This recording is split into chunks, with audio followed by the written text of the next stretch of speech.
Hello everyone, চলে আসলাম নতুন আরেকটা ব্লগ নিয়ে। তো আজকের ব্লগটা সকাল থেকে শুরু করতে পারিনি। সকালে ঘুম থেকে উঠে কিন্তু সেমাই পায়েস খেয়েছি হাত মুখ ধোয়ার পরেই। কিন্তু রাফসান অনেক বিরক্ত করতেছিল নামাজের যাওয়ার জন্য। রাফসানের বাবা আর রাফসান দুজনকে রেডি করানোর জন্য, মানে জামা কাপড় যা যা লাগে। আমি খুবই ব্যস্ত ছিলাম, তো এই কারণে আর কি সেই মুহূর্তের সময়গুলো আমি ভিডিও করতে পারিনি। তো তারপর এখানে রাফসানের দাদু খিচুড়ি রান্না করবে, তো তখন আমি কিছু পেঁয়াজ আলু সব কিছু কাটাকাটি করতেছিলাম। তারপরে এখানে খিচুড়ির মধ্যে মশলা দিয়ে দিছে।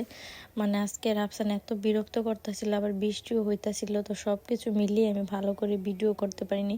তো যখনই সময় পেয়েছি একটু ফাঁকে ফাঁকে হালকা কিছু ক্লিপ নিয়েছি, তো সেই ভিডিওটাই তোমাদের সাথে আজকে শেয়ার করব।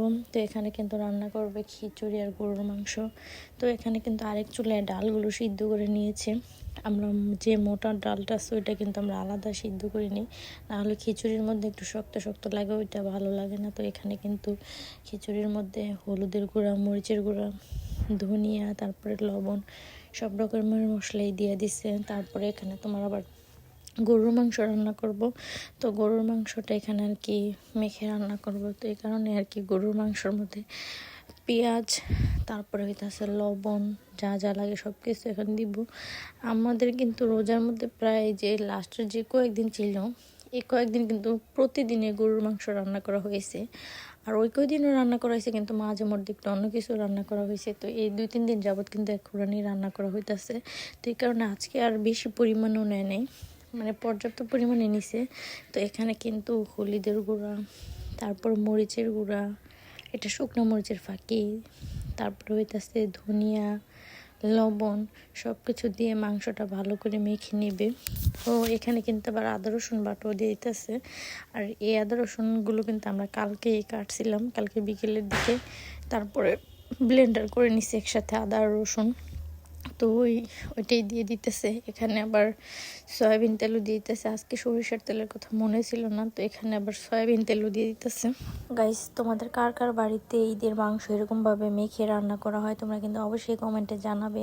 আর আজকে কিন্তু আমাদের এখানে বৃষ্টি হয় না, সকাল সকালে কিন্তু একটু গুড়ি গুড়ি ফুটার মতো পড়ছিল। তারপরে কিন্তু আলহামদুলিল্লাহ সারাদিন মোটামুটি ভালোই গেছে, কোনো বৃষ্টি হয় না। তো কালকের আবহাওয়াটা দেখে কিন্তু অনেক টেনশনে ছিলাম যে আজকে যদি বৃষ্টি হয় তাহলে কিভাবে পোলাপানগুলি ঘোরাঘুরি করবে। বছরে একটা দিন বৃষ্টি হলে মনটা তো অবশ্যই খারাপ হয়ে যায়।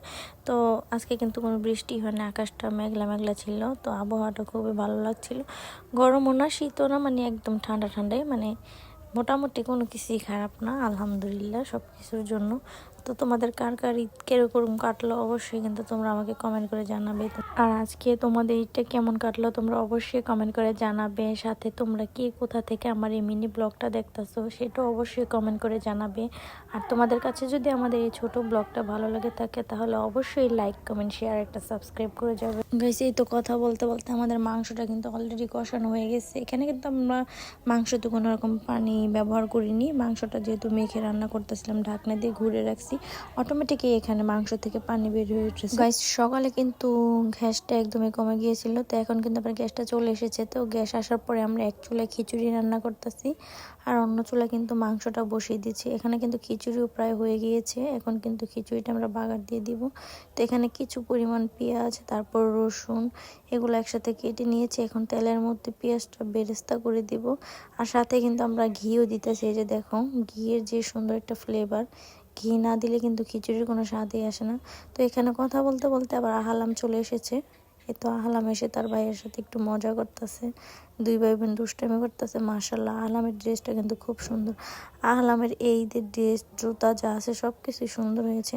তো এখানে আবার আজকে যেহেতু খিচুড়ি দিয়ে আমরা মাংসটা খাবো, তো এই কারণে আর কি ঝোলটা একটু বেশি দিয়েছি, সাথে কিন্তু এখানে আলু দিয়েছি। তো এই তো মাংসের কিন্তু টকবক করতেছে ঝোলের পানিটা, তোমরা সবাই দেখতেই পারতেছো। আমরা কিন্তু সব সময় কষানো মাংস খাই, তো আজকে একটু আর কি খিচুড়ি দেখাবো, এই কারণে একটু ঝোল ঝোল রান্না করেছি। তো দুপুরে আবার রাফসানের নানু আমার জন্য রান্না করে নিয়ে আসলো, তো আমি ওইটাই খেয়ে নিলাম। রাফসানের দাদু আবার একটু বাহিরে গেছে, তো এই কারণে ভাবলাম একা একা খিচুড়ি খেতে ভালো লাগতেছে না। তো দুপুরে নানু যেটা আছে ওইটাই আমি একটু খেয়ে নিতেছি। আলহামদুলিল্লাহ আজকের সব কিছুই খুবই মজা ছিল। তো তোমরা কি কি খাইলা, কি কি করলা, তোমরা সবাই আমাকে কমেন্ট করে জানাবে। তো আজকের ব্লগটা যদি ভালো লেগে থাকে তাহলে কিন্তু তোমরা অবশ্যই একটা লাইক দিয়ে যাবে। তো বিকেলে আবার ভালো লাগতেছিল না, ভাবলাম একটু কিছু খাই, তো একটু চটপটি কিনে নিয়ে আসলাম, কিন্তু একটু মজা হয়নি গাইস, কি বলবো।